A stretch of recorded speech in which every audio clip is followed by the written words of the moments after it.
प्राकृत अनुरागी सभी महानुभावों को मेरा डॉक्टर पुलक गोयल का यथा योग्य अभिवादन, सादर जय जिनेन्द्र। आज हम प्राकृत डिप्लोमा कोर्स के अंतर्गत पाठ्य पुस्तक प्राकृत व्याकरण में से पाठ क्रमांक 3 कारक का अगला भाग देख रहे हैं।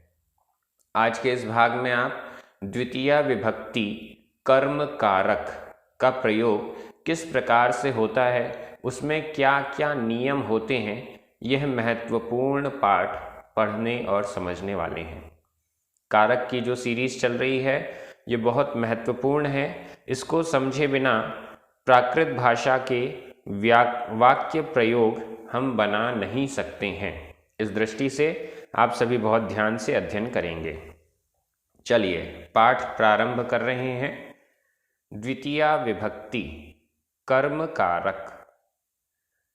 जिस व्यक्ति या वस्तु पर किसी क्रिया का प्रभाव पड़ता है वह उस क्रिया का कर्म कहलाता है। जिस व्यक्ति या वस्तु पर क्रिया का सीधा सीधा प्रभाव पड़ रहा है, जैसे माया, कहम, सुनई, सुनदी आदि। माता कथा को सुनती है। अब यहाँ पर माया, माता, यह तो कर्ता है जो कि क्रिया को करने वाला है। क्रिया है सुनई, सुनती है, माता सुनती है, यह कर्ता हुआ। लेकिन किसको सुनती है? क्रिया पर प्रभाव किस पर क्रिया का प्रभाव पड़ रहा है? कहम कथा को सुनती है। तो यह जो कहम कथा है यह यहाँ पर कर्म कहलाता है। ये हमें समझना है। उदाहरण आपके सामने आया है। कर्म किसे कहते हैं ये हम समझने का प्रयास कर रहे हैं। यह कर्म है। यहाँ सुनना क्रिया का प्रभाव कथा पर समाप्त होता है, इसलिए कहा कर्म कारक हुआ, इसलिए उसे कर्म कहते हैं। उसमें द्वितीया विभक्ति रखी गई है। तो आपको ये क्लियर हो गया।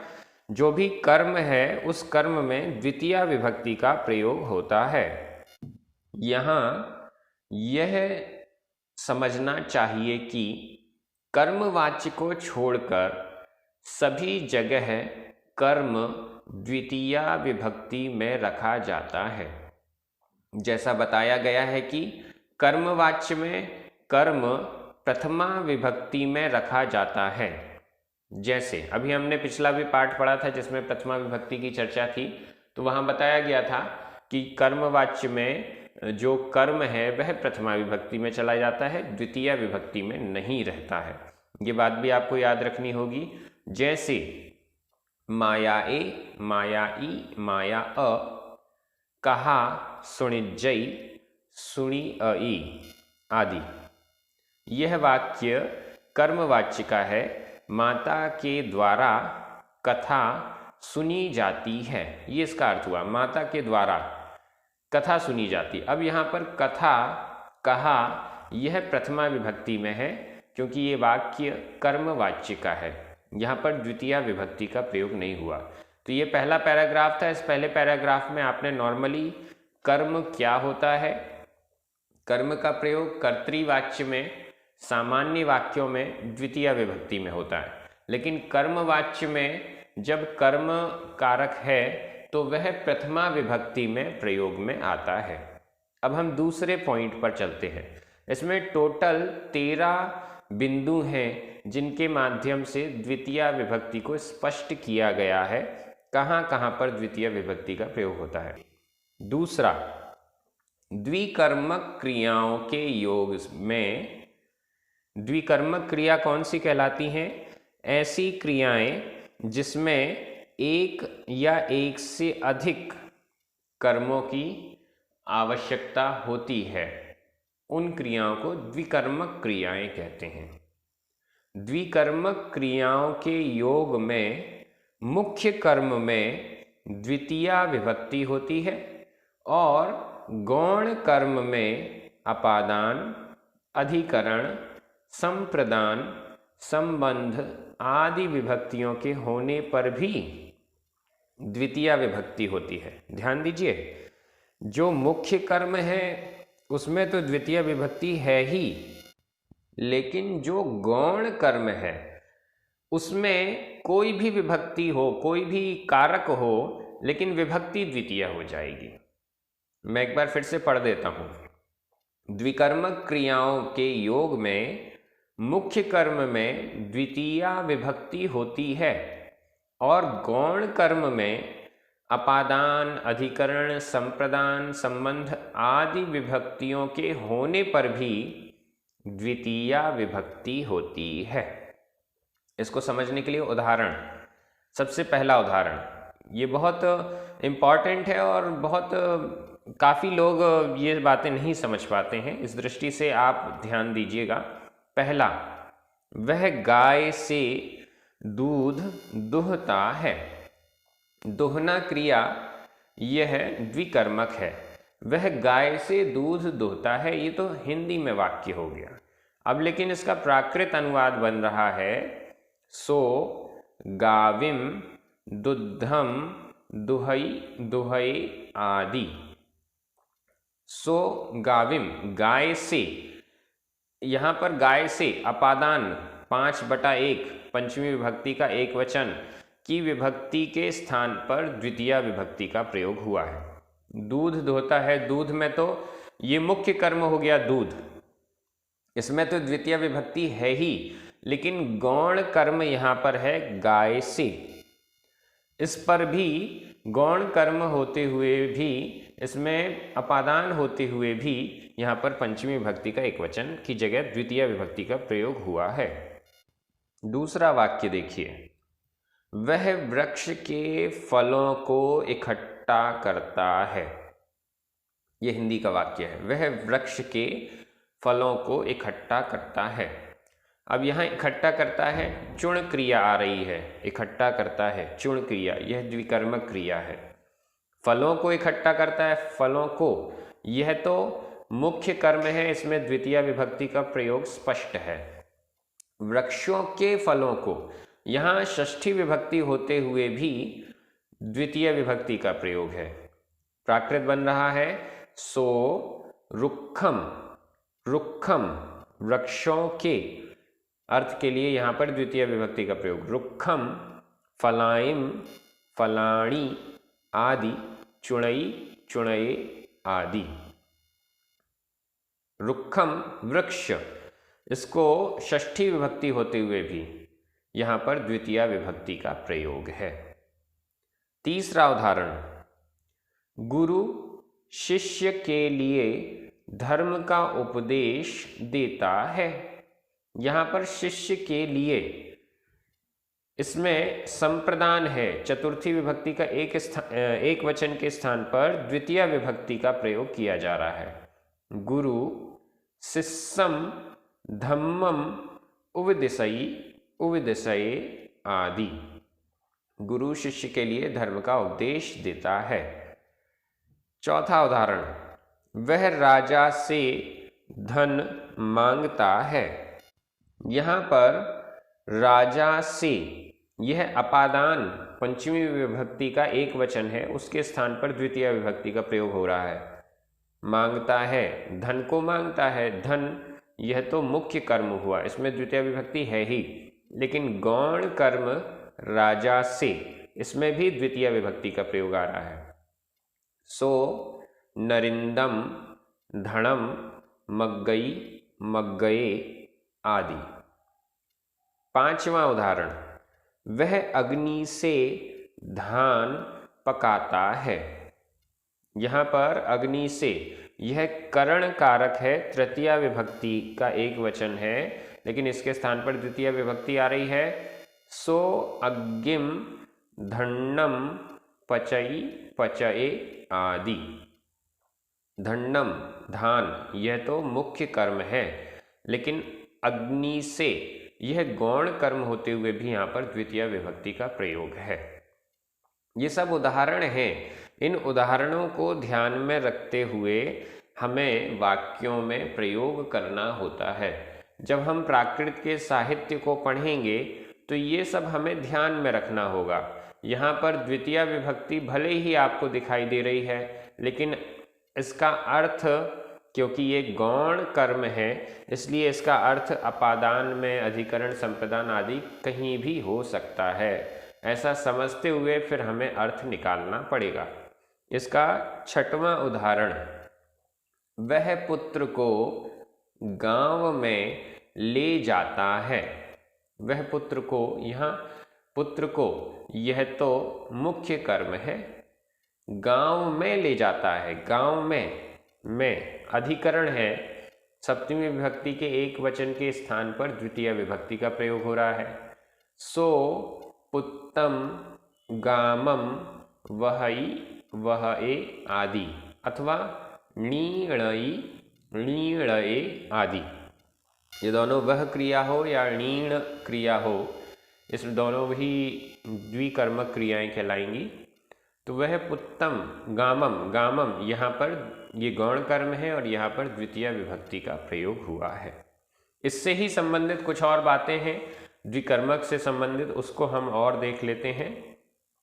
पुच्छ पूछना, रुंध रोकना, मह मथना, मुस चोरी करना आदि द्विकर्मक क्रियाओं का प्रयोग भी कर लेना चाहिए। इसमें जितने अभी वाक्य बने उसके अलावा ये और द्विकर्मक क्रियाएं हैं, और भी बहुत सारी द्विकर्मक क्रियाएं हैं, उनके भी प्रयोग आपको इसी प्रकार से बना लेने चाहिए।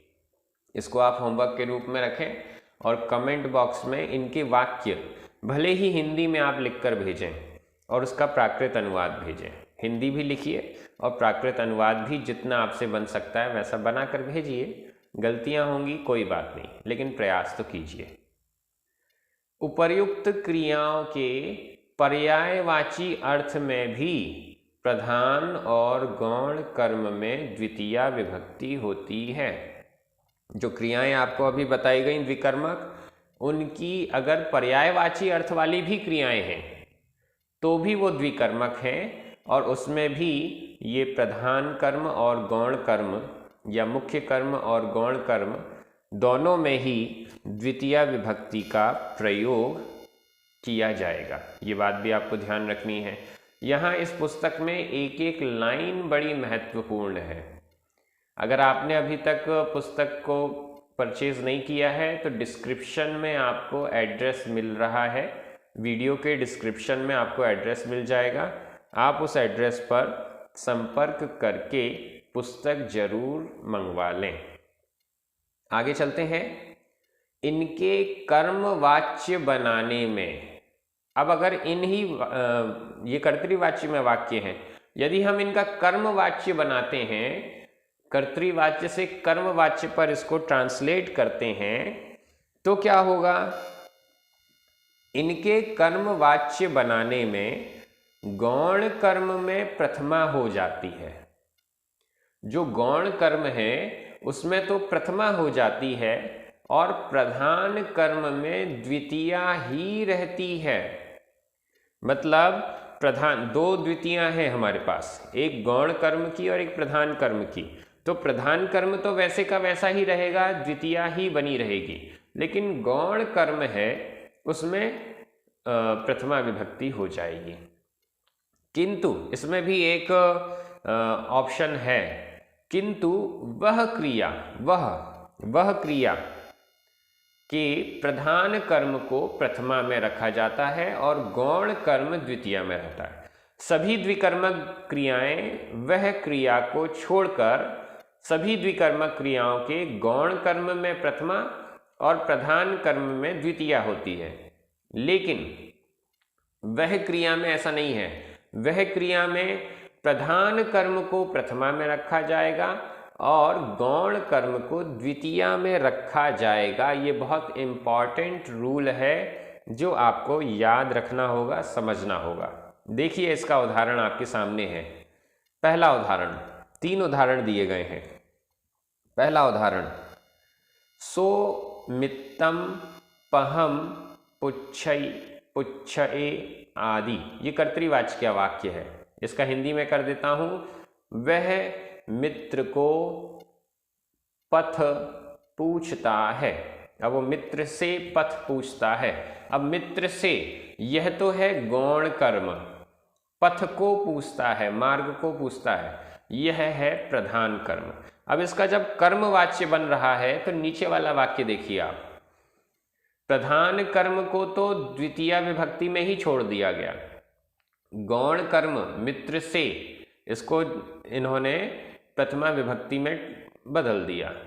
तेण मित्तो 1/1 प्रथमा विभक्ति का एक वचन, पहम ये 2/1 है, द्वितीय विभक्ति का एक वचन है, पुच्छिजई पुच्छी अई आदि, उसके द्वारा मित्र, उसके द्वारा मित्र प्रश्न, मित्र से प्रश्न पूछा गया, उसके द्वारा मित्र से प्रश्न पूछा गया। अब वाक्य का अर्थ तो यही बन रहा है, लेकिन मित्तो यह प्रथमा विभक्ति का एक वचन में कन्वर्ट हो गया। उसके द्वारा प्रश्न पूछा गया, उसके द्वारा मित्र से प्रश्न पूछा गया। अब मित्र से यहां पर प्रथमा विभक्ति आ गई। दूसरा वाक्य, सो गाविम दुद्धम दुहई दुहए आदि, सो वह, गाविम गाय से, दुद्धम दूध दुहता है, ये कर्तृवाची का वाक्य हुआ। यहां पर गाविम यह गौण कर्म है, इस गौण कर्म को ही प्रथमा विभक्ति में कन्वर्ट किया जाएगा जब कर्मवाच्य बनेगा। तेण गावी ये 1/1 प्रथमा विभक्ति का एक वचन है, दुद्धम 2/1 ये द्वितीय विभक्ति का एक वचन है, दुहिजई दुही अई आदि, उसके द्वारा गाय से दूध दुहा जाता है। अब देखिए इसको हम 2 टुकड़ों में करें, उसके द्वारा गाय दुही जाती है, उसके द्वारा दूध दुहा जाता है। अब अगर हम आधा आधा करते हैं तो दोनों जगह प्रथमा विभक्ति का एक वचन हो जाएगा, लेकिन उसके द्वारा गाय से दूध या गाय का दूध दुहा जाता है, तो ऐसा भी हम वाक्य बनाते हैं तो भी गावी यहाँ प्रथमा विभक्ति का एक वचन आया है और दूध इसमें द्वितीय विभक्ति का एक वचन आया है। तीसरा वाक्य यहाँ पर, सो पुत्तम गामम वहई वहए आदि, ये कर्तृवाच्य में हुआ।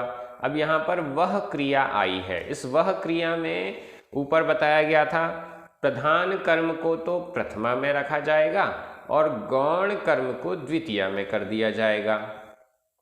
प्रधान कर्म यहाँ पर है गामम, इसको प्रधान कर्म यहाँ पर कौन सा है, हाँ पुत्तम, यह तो प्रधान कर्म है, और गामम जो कि गांव के लिए ले जा रहे हैं यह गौण कर्म है, तो जो गौण कर्म है उसको ही द्वितीय में लिया जा रहा है। सो पुत्तम गामम वही वहे, वह पुत्र को गांव ले जाता है। इसका कर्मवाच्य में बनेगा तेण पुत्तो 1/1, गामम 2/1 द्वितीय विभक्ति का एक वचन, वहिजई वही अई आदि, उसके द्वारा पुत्र गांव ले जाया जाता है। नोट, यहाँ पुत्र प्रधान कर्म है, अतः कर्मवाच्य में वह क्रिया के साथ प्रथमा विभक्ति में रखा गया है। ठीक है ना। इसी प्रकार अन्य वाक्य बना लेने चाहिए, और भी बहुत सारे वाक्य जो द्विकर्मक क्रियाओं के हैं वो भी आप कर्तृवाच्य से कर्मवाच्य में कैसे ट्रांसलेट होंगे उसकी आप प्रैक्टिस कर सकते हैं। यहाँ वह क्रिया को छोड़कर अन्य क्रियाओं के योग में गौण कर्म में प्रथमा विभक्ति रखी गई है। यहाँ यह जानना चाहिए कि, अब ध्यान दीजिए, क्रिया के अर्थ को पूर्ण करने के लिए, क्रिया के अर्थ को पूर्ण करने के लिए जिस संज्ञा शब्द को अनिवार्यतः कर्म कारक में रखा जाए वह प्रधान कर्म होता है। प्रधान कर्म क्या है? क्रिया के अर्थ को पूर्ण करने के लिए जिस संज्ञा शब्द को अनिवार्यतः कर्म कारक में रखा जाए वह प्रधान कर्म होता है, और जिसे वक्ता अपनी इच्छा से कर्म कारक में रखता है। ये एक मेन बात हो गई। मतलब द्विकर्मक क्रियाओं में प्रधान कर्म तो प्रधान ही है, उसको द्वितीय में ही रखा जा सकता है, लेकिन जो गौण कर्म है उसे हम किसी भी कारक में रख सकते हैं। जिसे वक्ता अपनी इच्छा से कर्म कारक में रखता है वह चाहे तो उसे दूसरे कारक में भी रख सकता है। ये बात आप नोट कर लीजिए। द्विकर्मक क्रियाओं में जो गौण कर्म है उसमें हम द्वितीय विभक्ति में रखें या किसी अन्य कारक में रखें, यह हमारी इच्छा है। वह चाहे तो उसे दूसरे कारक में भी रख सकता है, वह गौण कर्म होता है। यह संस्कृत रचना जो कि आपटे के द्वारा लिखी गई है उसमें पेज नंबर 29 पर उल्लेख किया गया है। आज का वीडियो समय काफ़ी हो गया है। इसके आगे द्वितीय विभक्ति के 3 से लेकर 13 तक और पॉइंट्स हैं जिन पर चर्चा अगले वीडियो में की जाएगी। आपको वाक्यों के प्रयोग भी मिलेंगे द्वितीय विभक्ति के प्राकृत गद्य पद्य सौरभ पुस्तक में से। आप बहुत अच्छे से अध्ययन कर रहे हैं, सभी को बहुत बहुत धन्यवाद। हमारे जिन पुण्यार्जकों के निमित्त से YouTube पर और प्राकृत ऐप पर ये कार्य परमानेंट हो रहा है उन सभी को बहुत बहुत धन्यवाद। जय जिनेंद्र।